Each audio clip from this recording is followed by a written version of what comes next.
Thomas?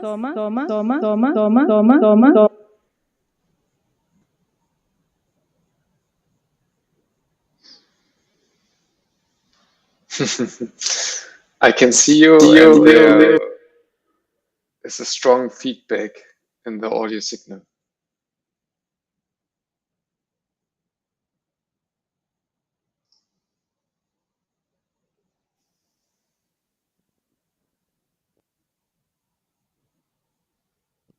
Hello, Thomas. Now I can hear you. Good afternoon.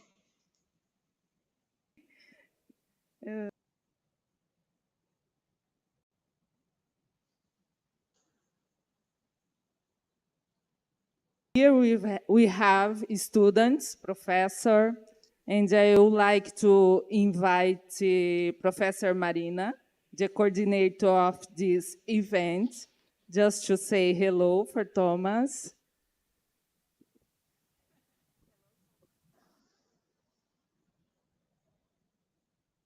Professor Marcos. Marcos is the graduation coordinator. Agora é difícil olhar para lá. Hello, Thomas. Thank you for speaker for us. Thanks, Marcos. Hello, Marcus. My pleasure. Thanks, everyone, for coming. Welcome to this lecture that is part of the Ecopar conference and the 4th international meeting on economic theory and applied economics. I'm Professor CARLândia, and I'm very excited to have you all here from our speaking author, Dr. Thomas OBST, who is going to talk from Berlin, Germany. Dr. Thomas OBST, since 2021, is a senior economist for foreign business cycles and macroeconomic modeling in the theme cluster global and regional markets. Also, since 2019, he has been a personal assistant to the director of the German Economic Institute. Since 2018, he has been a professor at the University of Siegen on special aspects of plural macroeconomics. And since 2021, a professor in macroeconomics at the University of Applied Sciences in Pathozain. Sorry, I don't know how to say that.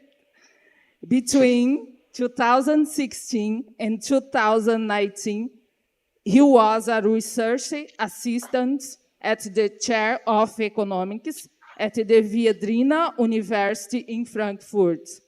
He holds a PhD in economics from the University of Greenwich in London on the topic, the interaction of income distribution and economic growth in the context of European imbalances. He holds a master's degree in international economics at the Berlin School of Economics and Law. His research interests include international macroeconomics and economic governance, growth and distribution, business cycle, and economic policy. Thomas, welcome, and thank you for giving us the presentation, and take your time. And after that, we are going to open for some questions. Thank you.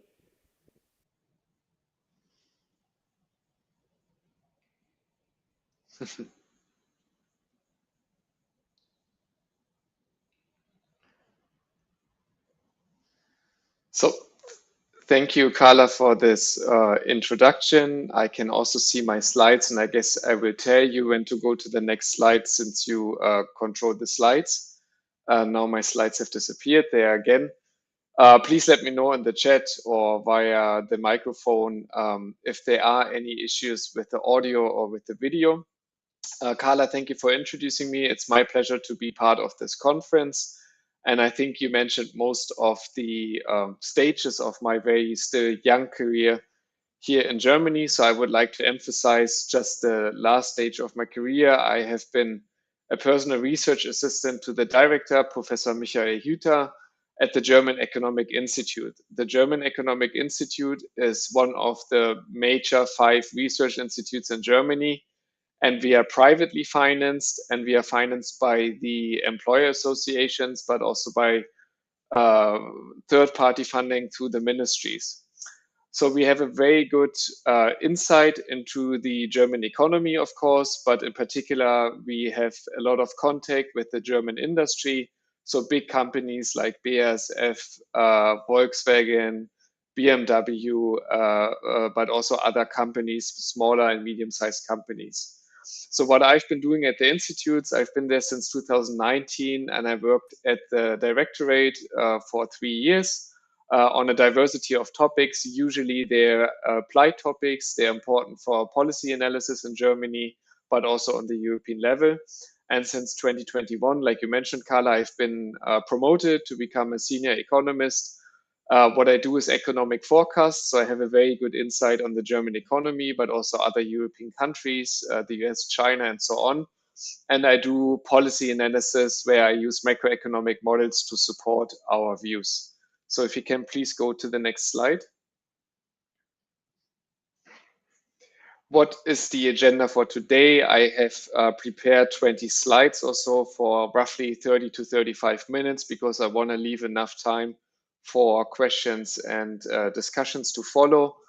In the first part, I would like to go back in time a bit and show the economic development in the major economies since the pandemic, or at least the economies I focus on in my research. Then in the second part, I would like to talk a very important subject that we are debating right now in Europe and also in Germany, structural change, the danger of deindustrialization. As you know, we have seen energy price shocks. The war in Ukraine has caused a lot of issues here in Europe. And hence, I would like to talk about that part. And in the third part, I would like to talk about crisis management. So what are we recommending to the German government, but also on the European level? What would be a suitable crisis management in a changing world? And then because this is what I know best, I will focus on the case of Germany. If you go to the next slide, please. So in the next 4 or 5 slides, I would like to set the scene for this presentation today. I will show 5 major developments that as a macroeconomist, I think are very important to observe and to focus on. I will show some challenges since the outbreak of the pandemic, of the corona pandemic. And I will show or I'm aware that, of course, even though these developments hit all economies worldwide, I will focus mostly on the case of Europe in the aftermath. You can go to the next slide, please. So what I start with is to look at the performance of the 3 largest economic regions in the world.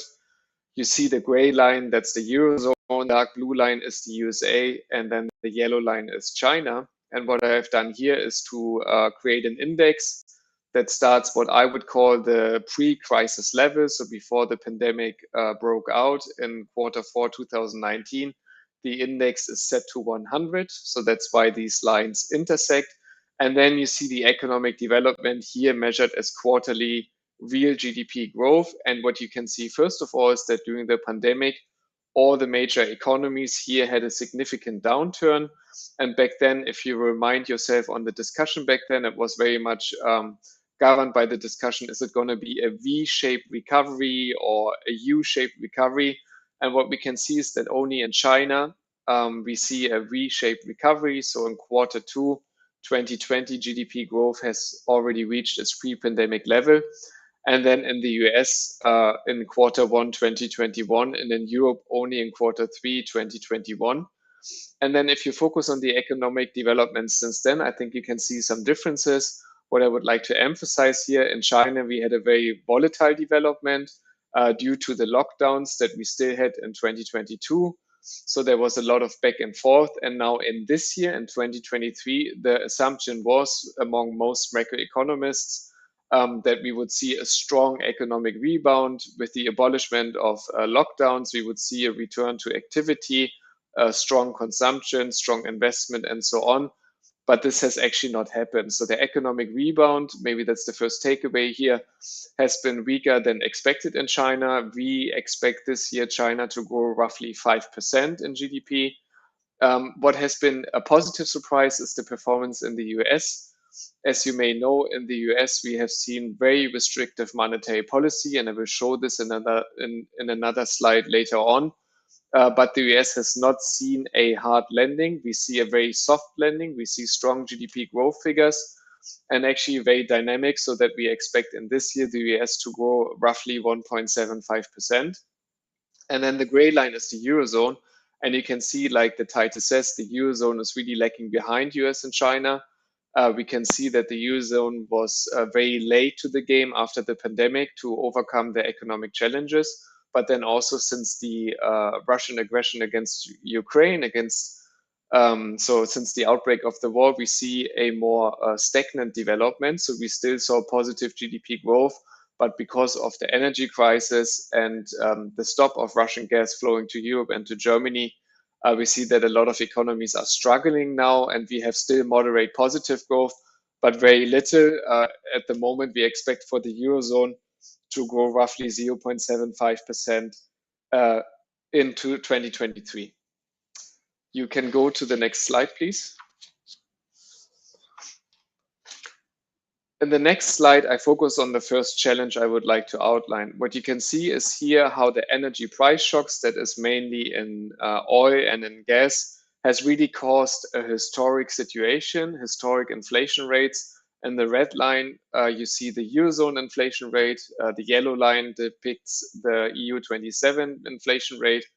The dotted blue line is the target inflation rate, which is set to 2% by the ECB, by the European Central Bank. And interestingly, what I also have brought into this chart is the shaded gray area or light blue area that shows you the countries, the economies in the EU27 that have more than 5% inflation. And what you can see, it's really a historic phenomenon we are observing right now, similar to the financial crisis, the global financial crisis in 2008.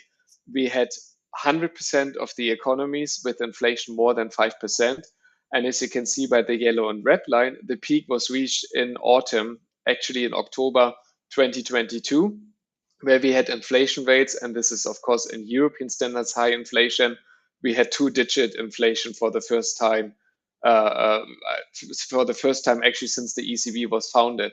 So you have more than 10% in the Eurozone, you have almost 12% in the EU27. Mind you, in the EU27, we have also Eastern European states because of the geographic location close to Russia or the Baltic states. They were even harder hit than the countries in the Eurozone. But we can see the peak with two-digit inflation rates, but we can also see that it's coming down, and it's coming down significantly. Now in the Eurozone, we have roughly 5.5% inflation. And you can see one of the reasons why this has happened is because the ECB changed its monetary policy between 2014 and 2022, summer 2022 to be precise. The interest rates were at the zero lower bound, but since then the ECB has increased interest rates. And just last week, President Lagarde has raised it for the 10th time. So it's also in an unprecedented speed, I would say. And now we are sitting at roughly 4.5% for the policy rate.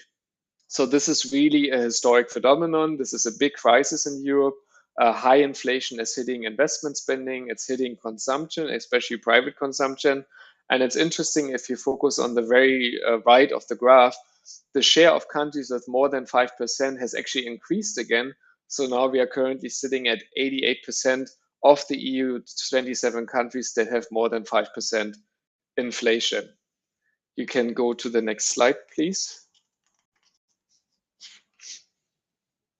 And what I've shown here is what happened in monetary policy. Most people focus very much on the interest rate increases, and that's the major tool monetary policy has to fight inflation. So on the left-hand side, you have the major central banks. We have the interest rate, the policy rate in percent until August 2020. And what I wanted to emphasize here is that the restrictive monetary policy has taken place with unprecedented speed. So you see that the Fed in the USA were the first ones to raise interest rates very significantly, followed by the UK.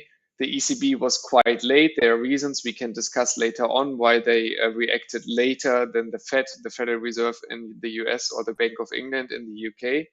And you see also one interesting aspect, that Japan, on the other hand, is still at the in the negative territory, actually, at minus 0.1%. Japan has an inflation rate of about 4%. For Japan, this is a high inflation, but in an international comparison is still relatively mild. And the Japanese central bank so far has kept their monetary policy stance, which has, of course, implications also for international financial markets. But where we standing now in the US, we are at 5.5%, also in the UK, more than 5%. And in the Eurozone, mind you, this data goes until August, so the latest increase is not implemented here in this graph, but in the Eurozone, we stand now at 4.5%.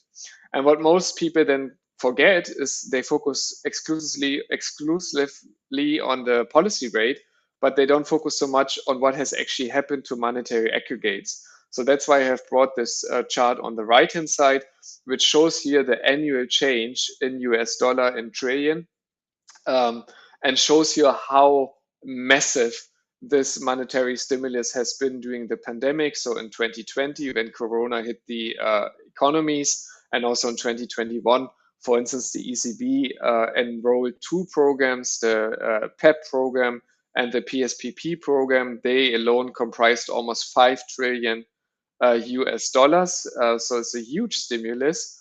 And this is now being reversed. So you see when you focus on the right-hand side of this slide, you can see in 2022, end of 2022, and also in 2023, the numbers go into the territory. So we see a decline in money supply.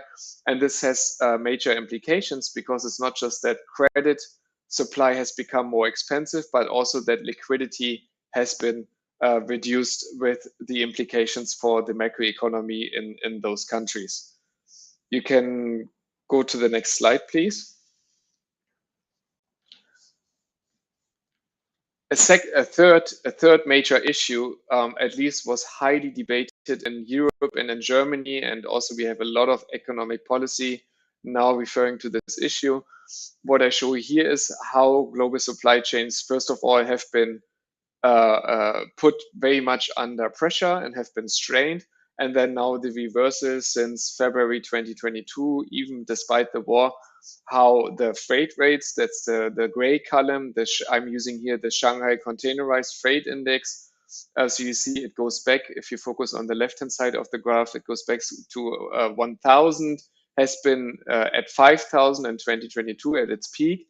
And then also what is internationally often used is the Global Supply Chain Pressure Index. That's the dark blue line. And that's an index created by the Federal Reserve in New York. And it went up to 4, or to a factor of 4, and has now come down even into negative territory. So we are at -1 on the right-hand side. You can see this. We are at -1 now. So global supply chains have been really disrupted because of the pandemic. We have talked a lot during the last 2 years in Europe about the resilient supply chains. And following this, we have talked about the issue of reshoring.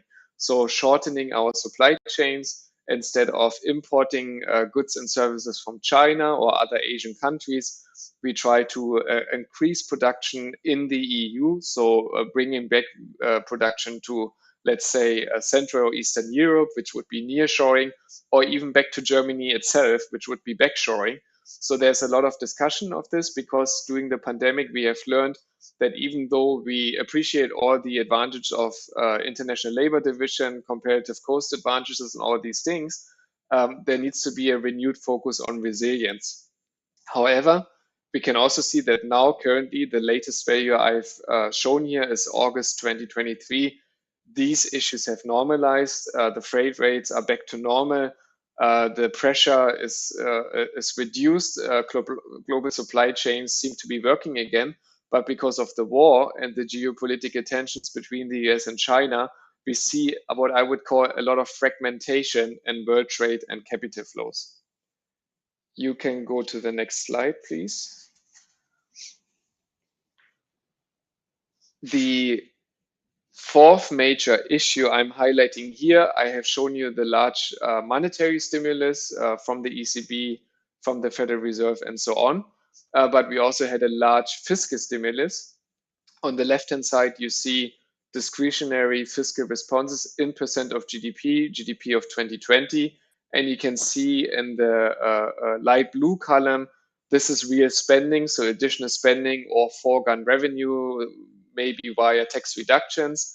And in the dark blue column, you see equity loans and guarantees. And what becomes very clear immediately is that the US by far outspent all the other economies. So the USA spent roughly 25% of their 2020 GDP during the pandemic, and there are programs still running, like the Investment and Infrastructure Jobs Act, but also now the Inflation Reduction Act is a major policy.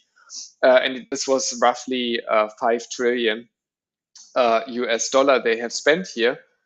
So it's huge amounts of money that went into the economy that has also, in the US context at least, contributed to the high inflation seen afterwards. And on the right-hand side, to focus on the European context, I have given you the debt to GDP ratio. The last available data is Q1 2023. You can see in Greece, debt to GDP is 180% almost. In Italy, it's more than 150%. Portugal, way above 100%. Spain, France also. Germany is slightly above 60. Actually, we are currently at 67, 66% of GDP. And the red dotted line is the Maastricht criterion. So we have these 3 Maastricht criteria, but one of them is the debt to GDP ratio that should not exceed 60% of GDP. This is still valid. It has been temporarily lifted because of the crisis, but actually now we are seeing reforms being done, and we are expecting from the European Commission that they set up a new policy. It is open whether we're going to stick to the 60% debt to GDP ratio, but since it's still valid in principle, I have drawn this red line, and it shows you that because of these large fiscal stimulus that help the households, that help businesses, we have now a high debt burn. And this could become a problem because also now, due to the restrictive monetary policy, interest rates have been increasing. So the service of debt has become much more expensive and puts national budgets under stress. You can go to the next slide, please. And the fifth issue is the outlook. So here I've used one indicator, very well known in the European context. Economic sentiment indicator looks across 6 sectors. It's a survey-based data, and it shows you already, if you focus on the dotted line, which is as 100, everything above 100 speaks for expansion. Everything below 100 rather predicts a recession. And you can see it's very heterogeneous. So you have countries like Italy or Spain that are still above 100. So the economic agents are not as pessimistic. But in countries like France, the EU overall, and especially in Germany, pessimism has been very much on the rise. And this shows us that for the second half of this year, we don't expect a lot of GDP growth. Actually, our forecast for Germany is minus 0.5% for this year. So Germany would be one of the major economies in the world that goes into recession. And we can talk about more this in the discussion. So it's a very gloomy outlook in Germany due to several issues. If you go to the next slide, we will already tackle one of them. So the second part of my talk will be about structural change. In Europe, we are facing a lot of structural challenges. Part of them are self-inflicted because, as you may know, we have very strong goals in terms of climate change. We want to become a net zero economy, so no CO2 emissions by 2050. That's the European goal. And Germany is even a bit more ambitious. By 2045. We want to make sure that we have cut out CO2 emissions. And at the same time, the start of the war has shown us how dependent we are on energy imports. So to give you one number, Germany still imports more than 70% of its energy from abroad. In terms of gas, which came through pipelines, we imported more than 58% from Russia. On a European context, it was more than half. It was more than 50% also that gas coming from Russia. So we are highly dependent on other countries to fulfill our energy needs. And this has completely been turned around or being put upside down because, as you may know, in August last year, the Russian gas stopped flowing, at least through the pipelines, to Germany, to other countries. It has completely stopped. And this has put our industry sector under very much stress. You can go to the next slide, please. So maybe the first food for thought or for discussion, this is, if you remember, the same slide I have started with. You have the same economic regions. The only thing that is new here is the red line. And I'm doing this because I want to highlight that not just the Eurozone is falling behind the US or China in terms of GDP growth, but Germany is really not doing well. And it has already been called the sick man of Europe again. That's a term that comes from the 2000s. Coined by the economic magazine, The Economist from the UK. I don't agree with this statement. I don't think that Germany is the sick man of Europe again. I think the situation today is very different. Nevertheless, we are facing a lot of issues. Why are we hit so particularly hard by this crisis? You have to understand that in Germany, we have a very large industrial sector. Our manufacturing makes up more than 20% of GDP.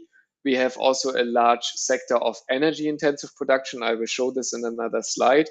The German business model is very export driven. We have one of the highest openness to trade in the world.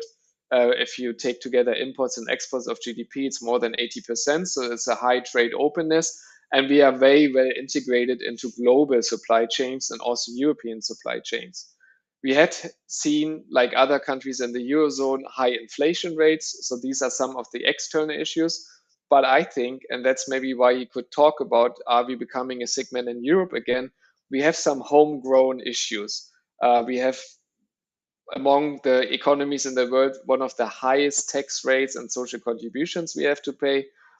We have seen a lot of structural change in the automotive industry because we changed from the traditional combustion engine to electric cars, and electric cars is usually dominated by China, not by Europe.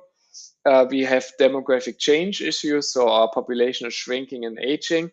And at the same time, even though we try to attract foreign workers, and you might have seen our ministers coming to Brazil and trying to promote jobs in Germany, at the same time, we have a strong influx of refugees. So there's also a migration crisis in 2015.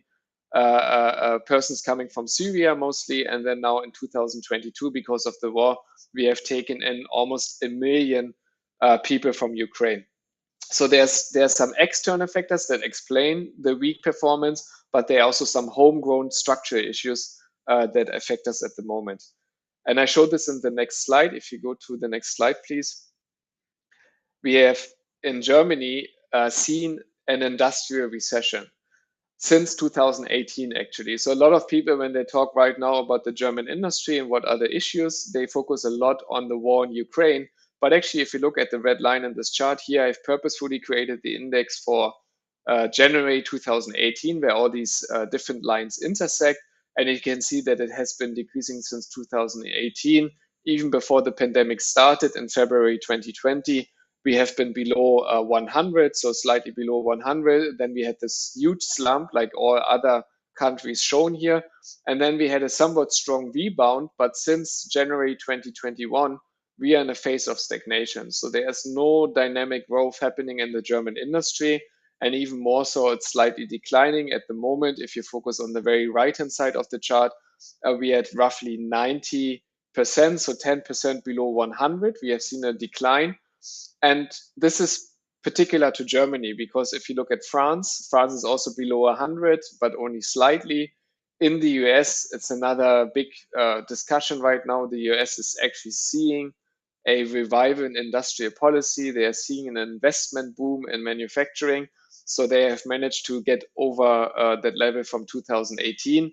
And then there are also other countries. I mean, the UK is not a large industrial economy. They don't have a large industrial basis, but still they have seen, at least until 2021, a strong rebound. And then look at Poland. So Poland is our neighbor. It's a country of 38 million people. They have emulated the German model. They are also very export driven now. They were integrated into European supply chains, and they have really stepped up their game. And you can see in Poland, for instance, you have an increase to almost 140%.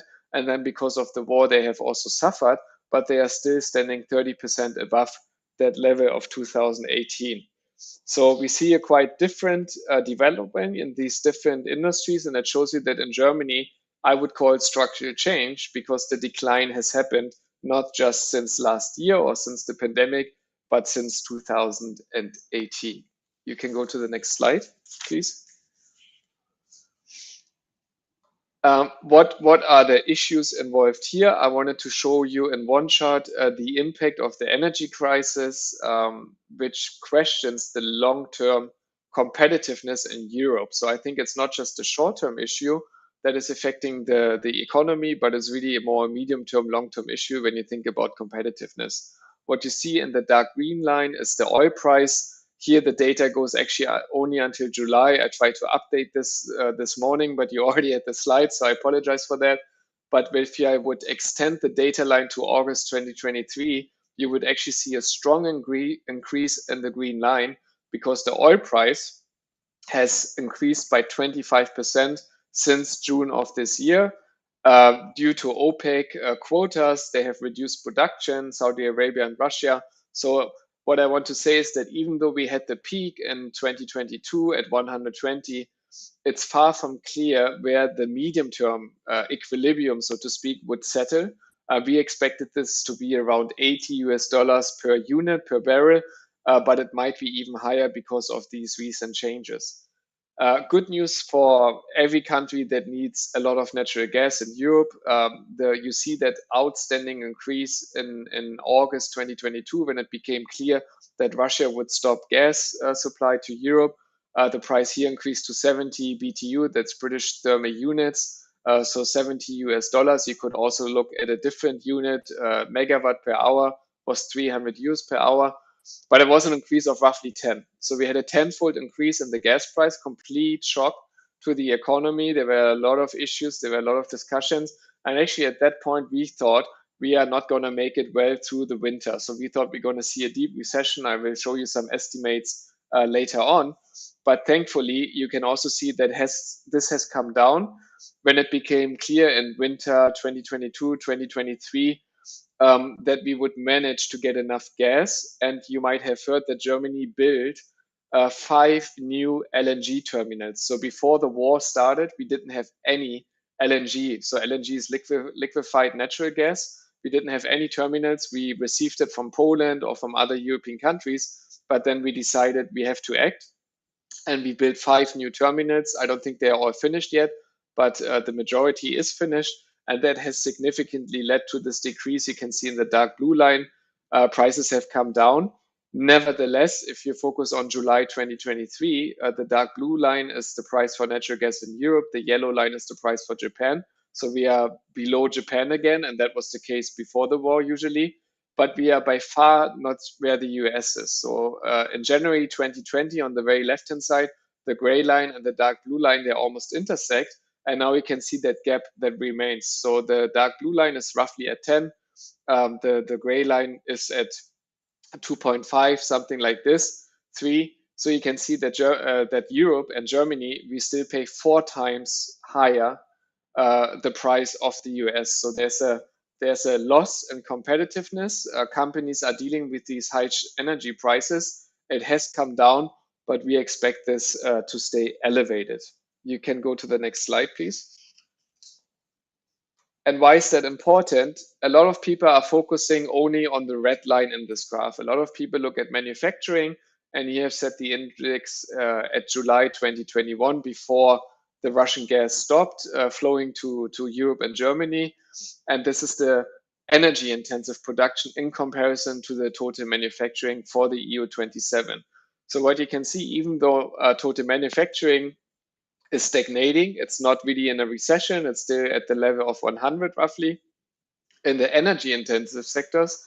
And that is the dark blue line, glass production, the dark yellow line, that's metals, the green line, paper, and then the light yellow line or beige is chemicals. And what you can see in contrast to manufacturing, we have seen a strong decline in energy intensive production by more than 10%.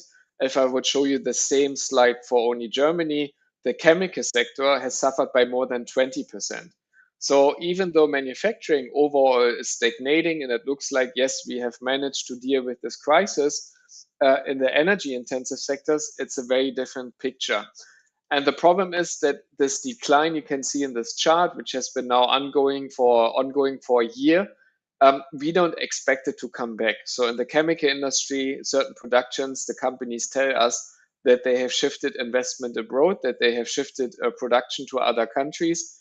And it's very unlikely until something fundamentally changes that they will bring the production back to Germany or to Europe. So this is a huge impact here, and has really also contributed to the question: are we going to see a deindustrialization? That was the question to begin with. And if you look just at the energy intensive production, I think you can already see strong signs that we are experiencing a new phase of deindustrialization. You can go to the next slide, please. I just want to be very brief on this next slide. Here, what I show you is because in Germany, this debate was very prominent in 2022, and it was not just an academic debate. I mean, we had many different institutes, many different studies from the IMF, from German economists, Deutsche Bundesbank, Gemeinschaftsdiagnose, they are German institutes that come together to do a forecast. And you can see these negative numbers. Minimum is the light blue bars and maximum is the gray bars, that these expectations and GDP losses, they varied quite substantially. So we start with the lowest figure of Bachmann et al. On the left is minus 0.2%, up to 12.7% from this other institute, even though I must say here, this is value added. This is not GDP at market prices, but also Deutsche Bundesbank. GDP, real GDP, they expected to decline by 7%. So there was a huge uncertainty, and we really couldn't tell how we are going in August 2022 when the gas supply stopped. Essentially, we really couldn't tell how would we come through this crisis. What would we see in terms of GDP losses? Would it be even worse than the pandemic? It was all very open. Thankfully, we have not seen that, even though we had a technical recession, but was a very shallow one. Right now, the economic growth is stagnating. But as I said, we also expect a recession overall in this year of minus 0.5%. So it's definitely not positive, but it's also not the deep recession that we actually expected that might happen. And that brings me to the next slide, please, to the final part of my presentation. And I hope I can take a few more minutes to talk. I only have 2 more slides about crisis management. I mean, the question that is at least on our minds at the German Economic Institute, or on my mind, is what should be a suitable crisis management that entails enough funding to help companies and households to overcome the energy crisis, because the energy crisis is still looming. So even though these prices have come down, producer prices are still elevated, and we're seeing also a lot of wage increases, but also strengthen the competitive position of Europe's or the German economy in the world. The world is changing. We have a very different geopolitical landscape than we had 2 years ago, and we have to take this into account because, as I said, the German economy is very export driven, it's very well integrated into international supply chains. So we always have to take into consideration international competitiveness. And you can go to the next slide, please. The first question one can ask: has the export driven model reached its limit? Here in the yellow bars, you see the trade balance that's on the right-hand side. We have an increasing trade balance again, so there's more exports than imports. This is mainly due to falling prices. So after we had this huge terms of trade shock last year, you can see in 2023, the dark blue line is coming down. Imports are decreasing. That's mostly because of a reduction in prices. and the gray line, that's exports, it's also stagnant. So because world demand is decreasing, also we are being adversely affected by this. And you can see that this gap is widening, and this is the trade balance in yellow bars. So because the import prices are decreasing, imports are falling, exports are remaining stagnant, we see an increase in the trade balance. So this is monthly data in July until the data goes here. What I show, the trade balance has been 15 billion. Before it has been 20 billion. If you go back to 2018, 2019, was even higher than this, was up to 25 billion. And what you can see in 2022, in 2 months of 2022, the trade balance was almost balanced. And this is very unusual for Germany because, as you may know, we are an economy that usually has a large export surplus, one of the highest in the world, together with China or Japan, for instance. So this was not happening last year because of the terms of trade shock, but because of falling import prices in this year, we have seen at least an increase in the trade balance, but that doesn't mean that our exports have been very dynamic. They have actually been stagnant. It's only because of falling import prices. And that brings me to the next slide, please, where I show you another weakness that is, I think, homegrown. It has nothing to do really with the external shocks, but it's an issue that we see since a few years, or since a decade at least. Here I've shown you, or here I show you in the gray line against GDP growth, and the dark blue line business investment. So that's investment in the private sector, and in the yellow line public investment. And it goes from 2010 with an index at 2015 set to 100, and then until the second quarter of 2023. And what it shows is that, yes, we have seen some increase in public investment since 2015, and we have seen, especially in the second quarter of 2020, when the pandemic hit, the government invested a lot more in public investment. But this has actually come down again, and we are now back to the level of 2019. And this is an ongoing issue. It's almost chronic. It's a long-term issue that the German state takes too little money into its hand to invest in infrastructure. Our infrastructure used to be one of our big benefits, our big advantages in international comparison, but now we are not investing enough in public infrastructure. And then if the state is not investing enough, you would at least hope that your private sector is investing more money. But this is also not happening. So you can see in the dark blue line that since 2019, we have actually seen a decline in business investment since 2015, where the index is at 100. We are 10% above 2015, so it's not that bad. But there is not enough dynamic growth in private investment. To give you some numbers, the German state roughly invests 80 billion euros per year in 2022, and private investment was 7 times this value, was roughly 580 billion in 2022. You can go to the next slide, please. Yeah, and this is because it's actually animated that you won't see what's in the gray columns, but it's okay, I can tell you anyway.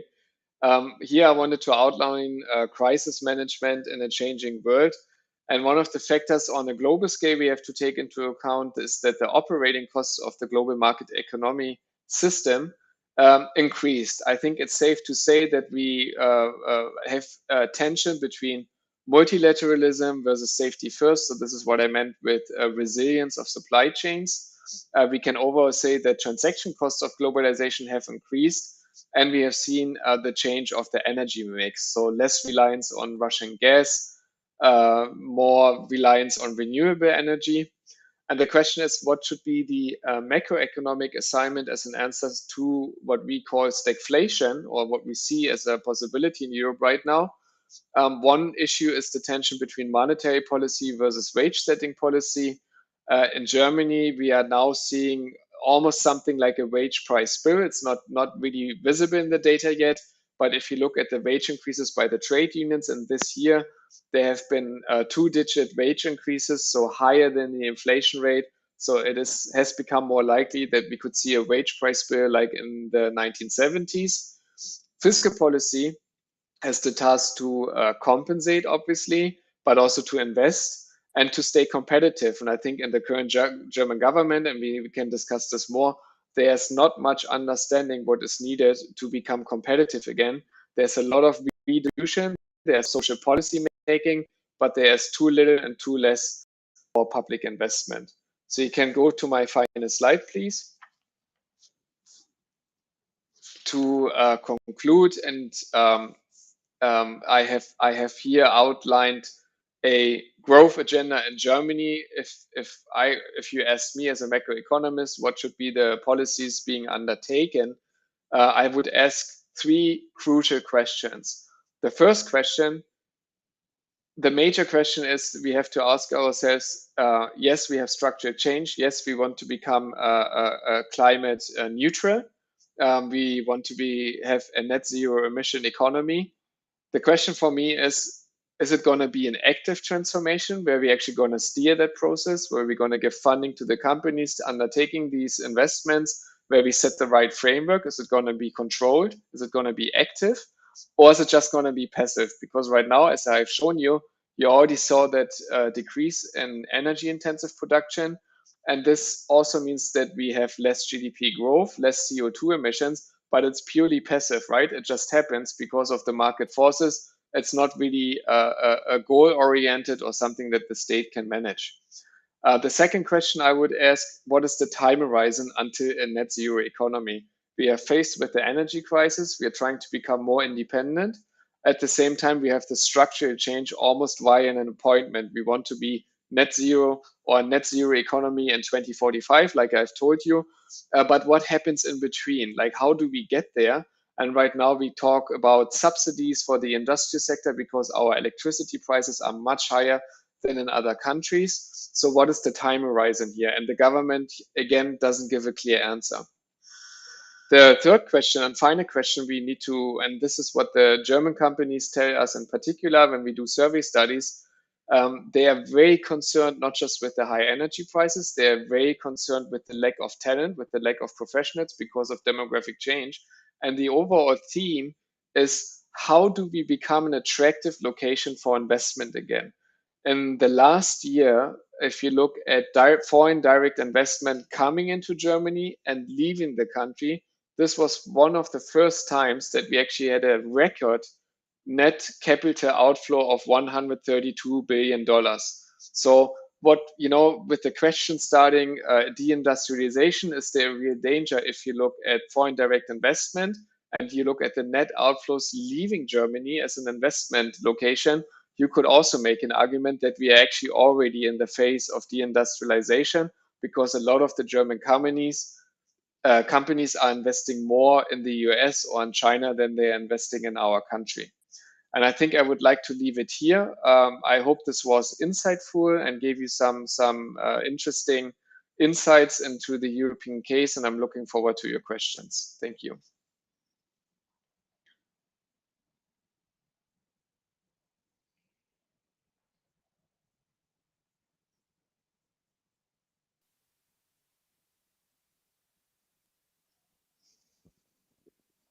Thank you, Dr. Thomas, for your wonderful presentation.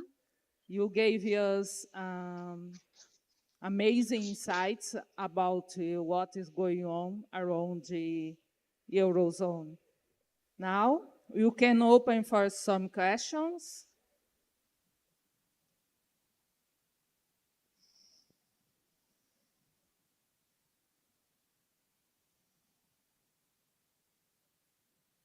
Anyone?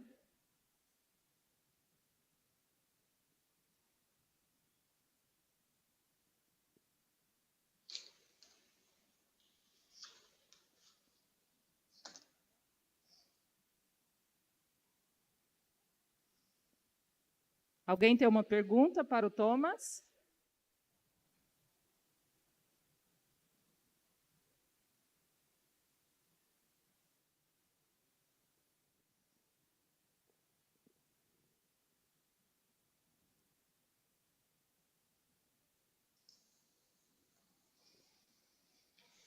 Oi? Sim?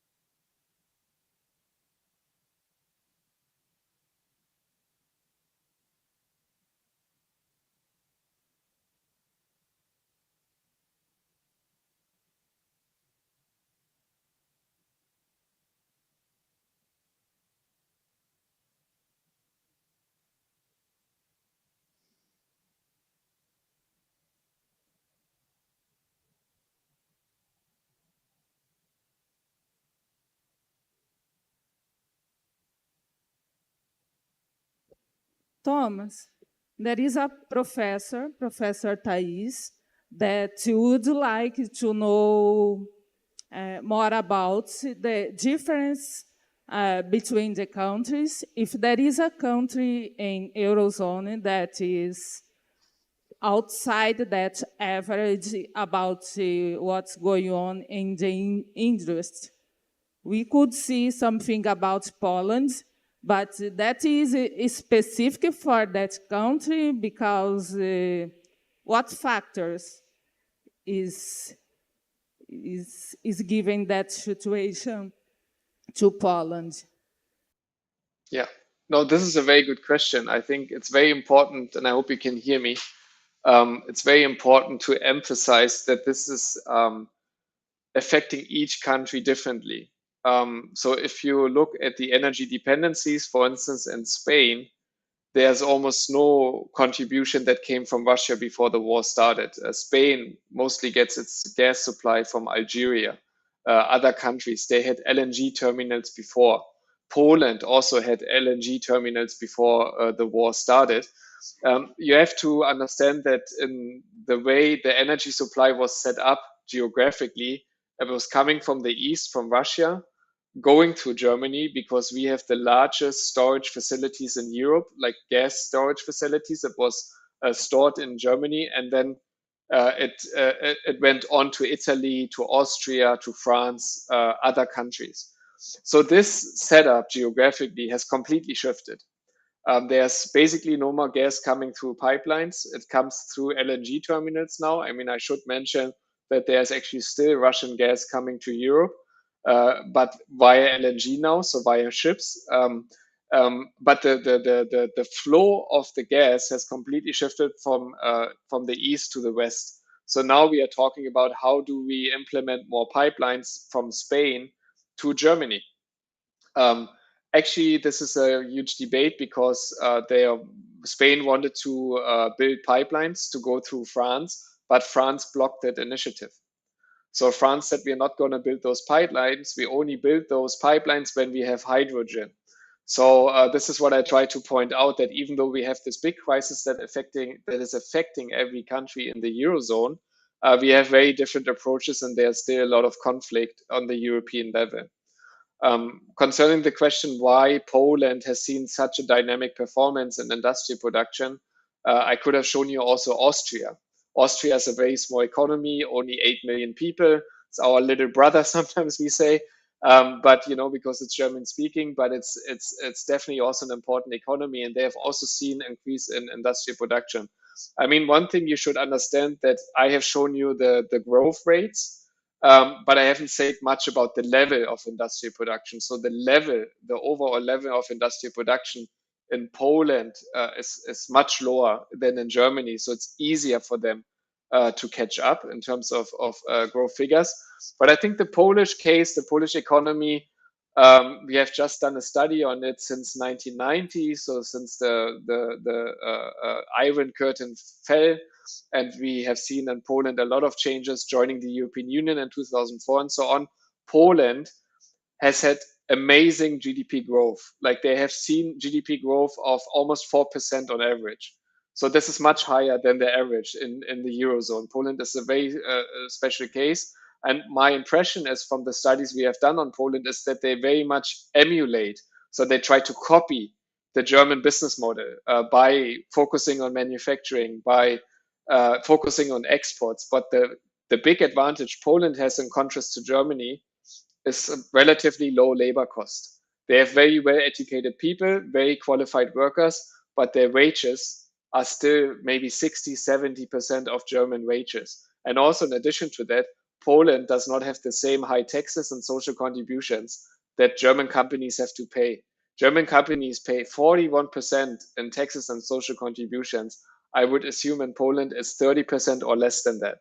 So there's a huge difference in costs. It's much cheaper to produce in Poland.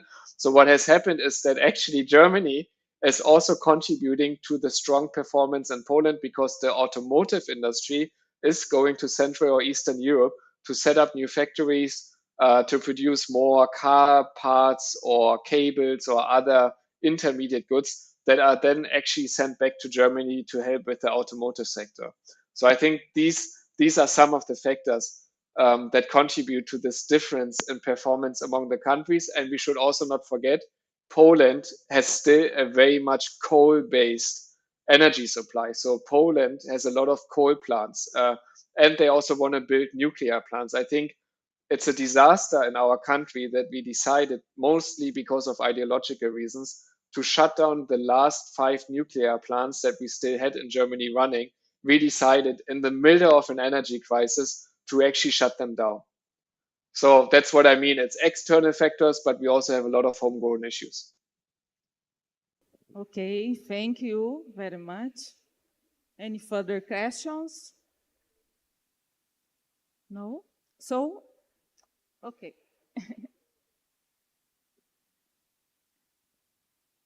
You can introduce yourself, please. Hello, my name is Hello. Carlos.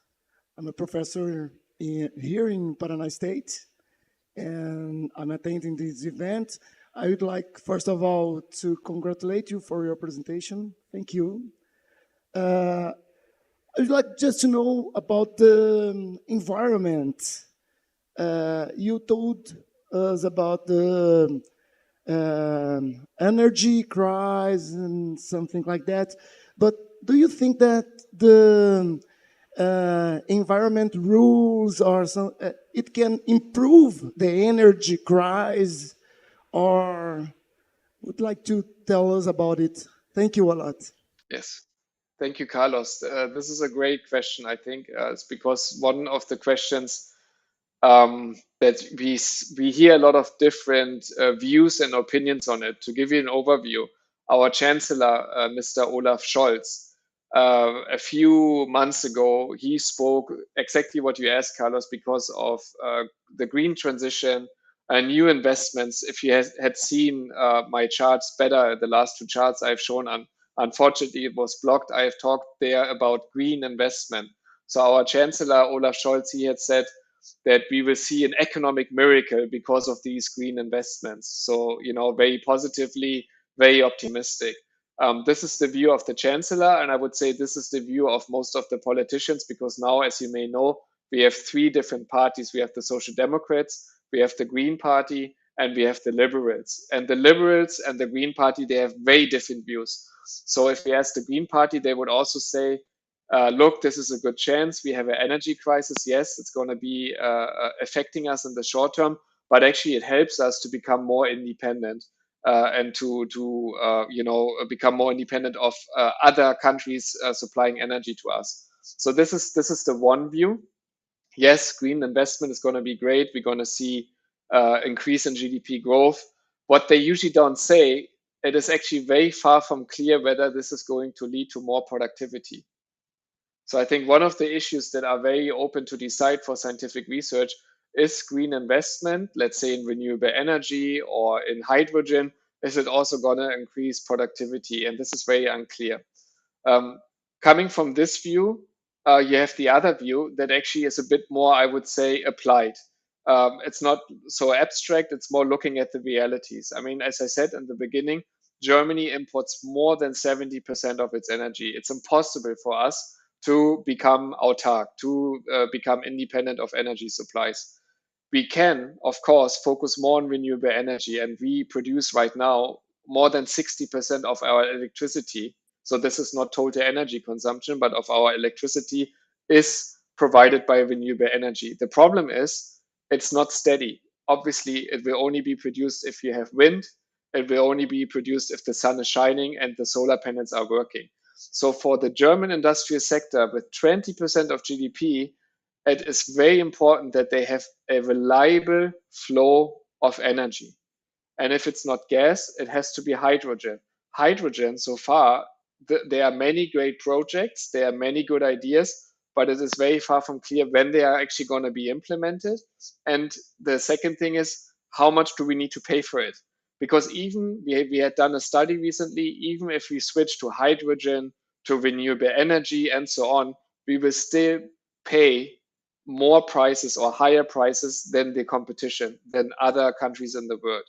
So the industry is very upset. The German industry has a very different view, and they are very concerned about the transition. We have the same goal in mind. We want to become more independent. We want to reduce CO2 emissions, but it's a long-term process. And that's why right now one of the debates is how do we lower electricity prices in this year and in the next year? And actually what the government is trying to do now is to give subsidies to the industry sector. But there are other people who say this is not a good idea. I would think we need to do something in the short term, because otherwise we will see a lot of production and investment leaving the country. And then it will be still produced, but I think it will be produced at a lower environmental standard. So I think energy supply is a big issue. It's a great question. And I think I'm not agreeing with our chancellor that we see a economic miracle by far. I think we have to do a much better job to really provide stability and to increase our energy supply so that the companies can keep investing and can keep producing in Germany or in Europe. Okay, thank you. I think that you can finish this section. You have one question? Okay. Come here, Thomas. Oh, he has the same name. Yeah. Hello, Thomas. Thanks for the presentation. It was indeed insightful. I'm also Thomas. Here, that's the accent. But I'm in my first years at the Masters here at Wayne. My question is led to understand a little bit more about the imminence of a German recession. We always listen here at Brazil that about the aging population effect and the supply shortage of workers and the existence of problems in the labor market. So the question is, how is the aging population related to the presented topics, and how these probable labor market failures show up in the production results of the country? And how is this topic discussed by the government by now? Okay, thank you, Thomas. It's actually 3 questions, I think. So, but great questions, very relevant. And maybe to answer the first one. So what I try to distinguish in my presentation is the short-term economic impact. We are facing a recession. It's very likely because we have seen negative GDP growth in the first quarter. It was stagnant in the second quarter. And now that we are going back into winter, where we again will need gas supplies coming and help us with production and heating and so on, it's very unlikely that we see strong positive growth. So I think the consensus right now is that Germany is facing a recession and will go back into positive GDP growth rates in the next year, but also very moderate growth. So how does this factor in? This is the short-term business cycle, the economic cycle. What I try to distinguish from this is the growth potential or potential output. This is what macroeconomists like to do, looking at the next 5-10 years, what is going to be the GDP growth rate potential. And in Germany, it used to be something between 1.5 and 2%, so moderate but positive. This has, because of demographic change, significantly declined, and we are now at 0.7, 0.8%. I think this is also what we are seeing now. It's not just a short-term business cycle, but it's really more a medium-term or long-term issue that has to do with demographic change. And this brings me to your second question: how will it affect production? How is it discussed? It will affect production, especially when you think about qualified workers to help with these green investments. So now in Germany, it's not all doom and gloom. We have foreign direct investment. We have Intel coming into Germany producing semiconductors. We have TSMC, one of the largest semiconductor producers from Taiwan.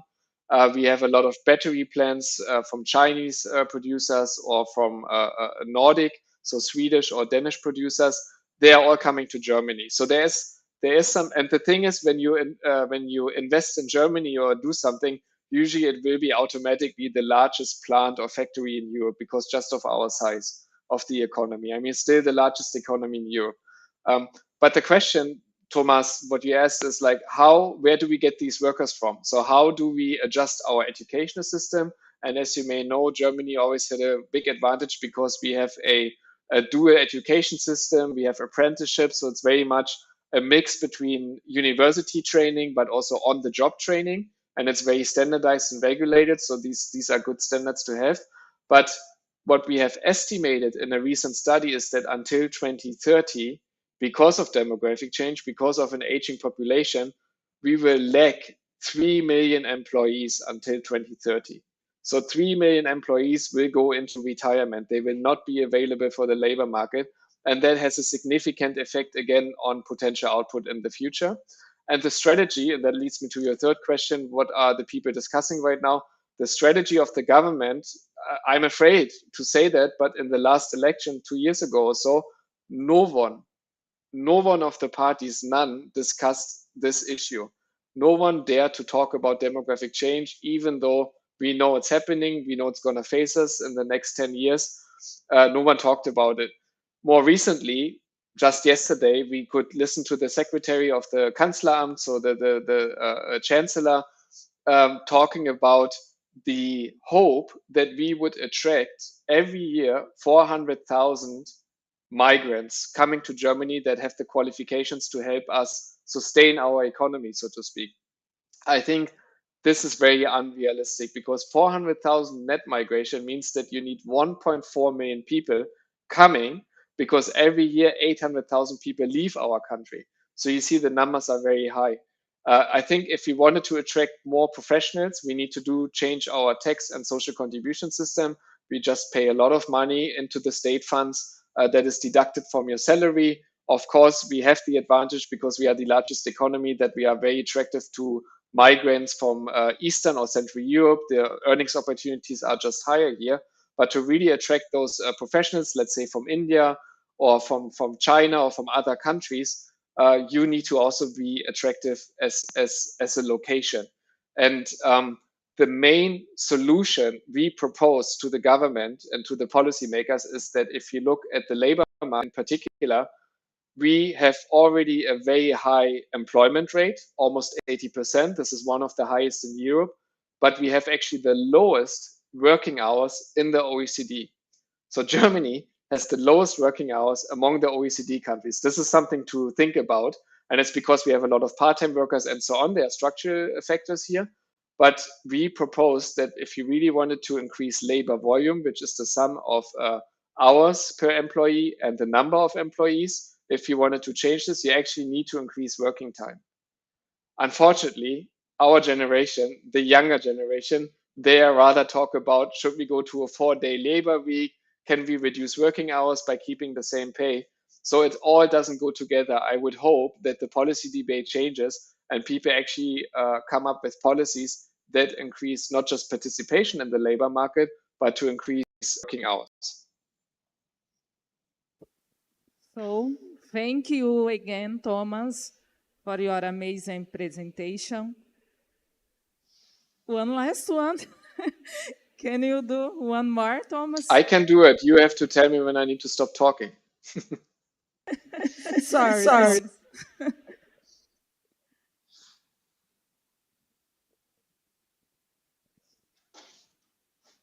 Congratulations about the presentation. And I would like to know about your opinion. I've been following the state of Europe situation and the pressure of prices. And I want to know, in your opinion, is there a risk of a stagflation in Europe?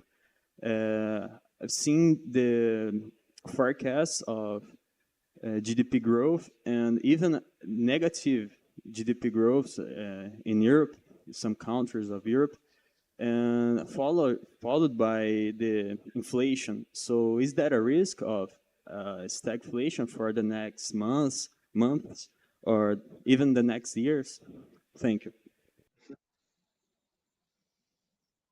Yes, so I think another very good question, because it's really a topic that we discuss, and we have also done some research on this at the German Economic Institute with some publications on it. So first of all, stagflation, like you rightly mentioned, it's a combination of high inflation rates and either low or negative growth. And to my mind, it's not just a short-term issue, but it's really an issue that would go on for several years. So stagflation, when I think about stagflation, I always think about the medium term. I think about several years. And we have analyzed the situation in Europe, and it depends on a few factors. One of the factors is we compared it to the 1970s. This is the prime example of stagflation, where you had two oil price crises, you had a wage price spiral, and you had a collision between the monetary policy and the wage policy. So what I would observe in Europe is how is wage policy developing? And I mentioned this briefly during my presentation. I think overall in other European countries like Italy or like France or Spain, wage increases so far have been very moderate. They have really not been outstandingly high. They have not managed to catch up actually with the high inflation rates. And in some countries like Spain, you can see that inflation is coming back to the target. So it's almost at 2%. In countries like Germany, unfortunately, our trade unions, and I'm not saying that they shouldn't, it's not about the wage increase in itself, but they have not really paid attention to the macroeconomic situation. So right now, they are very much driven by the high inflation rates, the cost of living, and trying to really push through large wage increases. And right now, coming back to demographic change, they're also very successful in Germany because we have a lack of professionals, we have a lack of workers. So the labor market has really shifted. Employees have a lot of negotiation power. The latest wage increases, they are still in line with the inflation rate overall, but especially at the lower wage incomes, at the lower wage groups, they have been in the territory of two-digit numbers, so 15%, 19%, something like this. If that continues, this is what I would look out for. If that continues, I think there's going to be a conflict between wage policy and between monetary policy, because the ECB has to analyze and has to stick to the core inflation rate, which strips out energy prices and food prices, so the more volatile components. Core inflation rate, even though headline inflation has been decreasing to 5.5% or so, core inflation rate has been rising, and it's roughly at the same level. So I would look at the core inflation rate in Europe. If that's not coming down, I think we have a problem and we might see stagflation. And then I would also look at the usage of funds through the Next Generation EU program. So you might be aware that we came up with a program, 750 billion euros, that needs to be invested. So if these investments take place, and right now it's very slow, it's very delayed, everything, but if these investments take place and we manage to increase our potential growth again through more public infrastructure investment, through more private investment, we could see more economic dynamic growth. But if that doesn't happen, I think you have the perfect storm. You have the perfect ingredients for stagflation. Okay, now you must finish. Okay, you are on time. So thanks everyone for coming. Thanks, Thomas. Was really amazing to have you here with us. Okay. Thank you very much.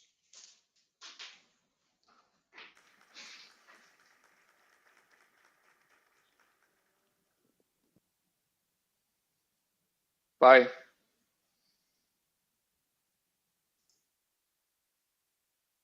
Obrigada, pessoal. Isso foi meio engraçado, mas acho que correu tudo bem, né? Foi ótimo. Obrigada pela presença de todos.